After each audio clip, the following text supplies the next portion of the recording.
family. My name is Vicki Dillard for African Diaspora News Channel. Thank you so much for tuning in. Family, you all know I have done nonstop coverage, especially lately, about the Black Farmers Association and their president, Mr. John Boyd, who's doing such a wonderful work to get tangibles. Somebody say tangibles.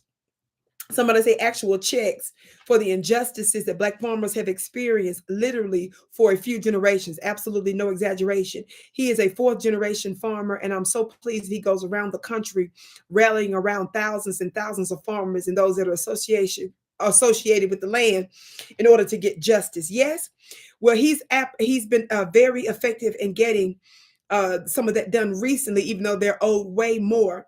He recently attended a panel for Al Sharpton's, Reverend Al Sharpton's National Action panel he was on recently. Whenever he does a little something right for somebody else, I'm not going to stand in the way of that. Yes. Well, I'm going to discuss something that he reveals during his speech during this panel. Mr. John Boyd, the president of the Black Farmers Association. I want you to listen very closely to something that he reveals here. Watch this. John Boyd of National Black Farmers. Is it still morning or? Still morning, and the river is it afternoon? Still morning. Thank you very much. First of all, I'd like to give honor to God first and foremost. And I'd like for y'all to give Reverend Sharpton a round of applause for it. Hold on, we can do better than that. I said we can do better than that. We can do better than that. We can do better than that.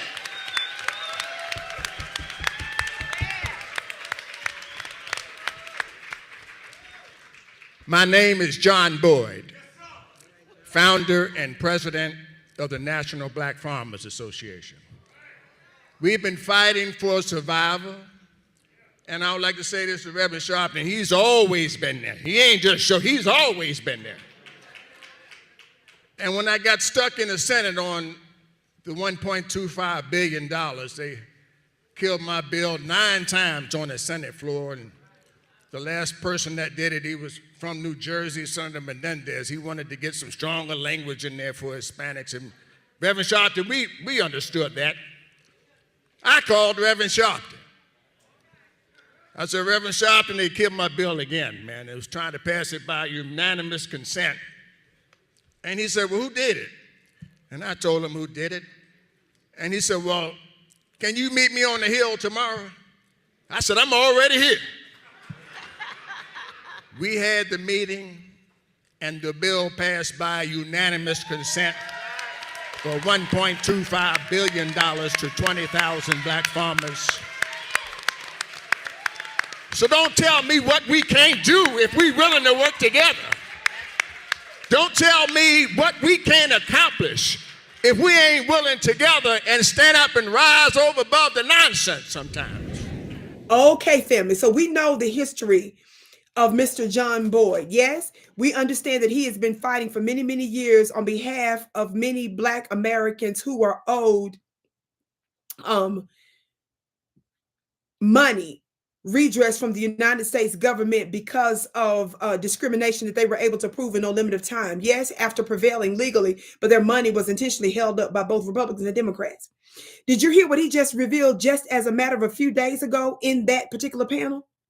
He did mention that at least 9 times his bill was held up, but one of those times, this last time, guess who held the bill up? And I told you all this prior to the election that I believe that the Democrats were holding hostage the Black farmers in order to ensure their vote because they came out threatening to work with Trump. Remember the Black farmers came out threatening that they weren't going to vote for the Democrats. Remember? Don't forget that. Keep that in mind with what you just heard him reveal here. What did he reveal there?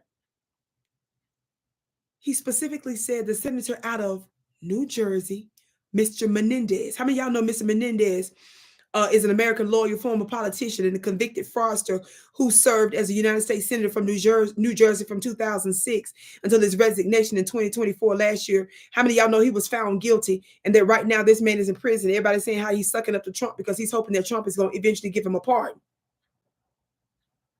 Did you hear what Mr. John Boyd said? Why he held it up? He said because Mr. Menendez, a Hispanic man, wanted stronger language for the Latinos in a black bill.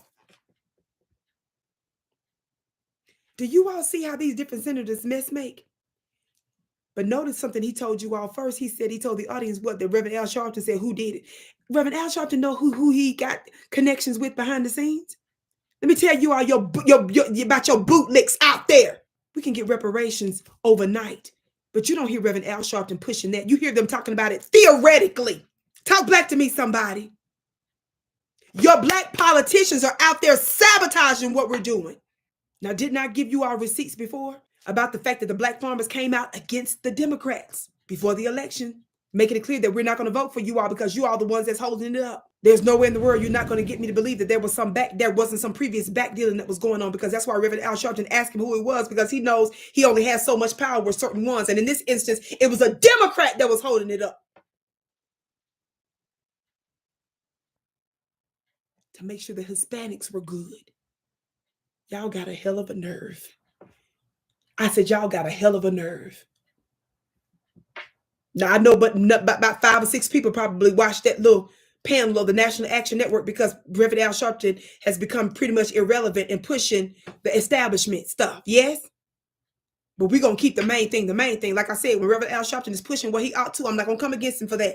But I'm going to bring context to what's going on. I want you all to see about who's working against you behind the scenes. There's more I could say about that, but I can't wait to hear what you have to say about it. Family, in the upcoming days, I'm going to be doing yet another very powerful offline webinars. Everybody in the whole wide world knows I do absolutely the best webinars, because I break down the spiritual, metaphysical, and the physical implications of what's going on in our world. And I tell you what you can do about it, the stuff that they don't want you to know, the forbidden knowledge.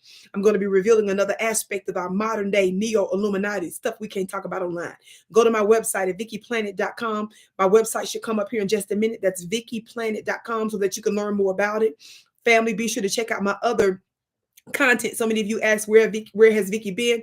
Check out my content. There are many other colleagues here, so just go through the videos and find me. Of course, support the others as well.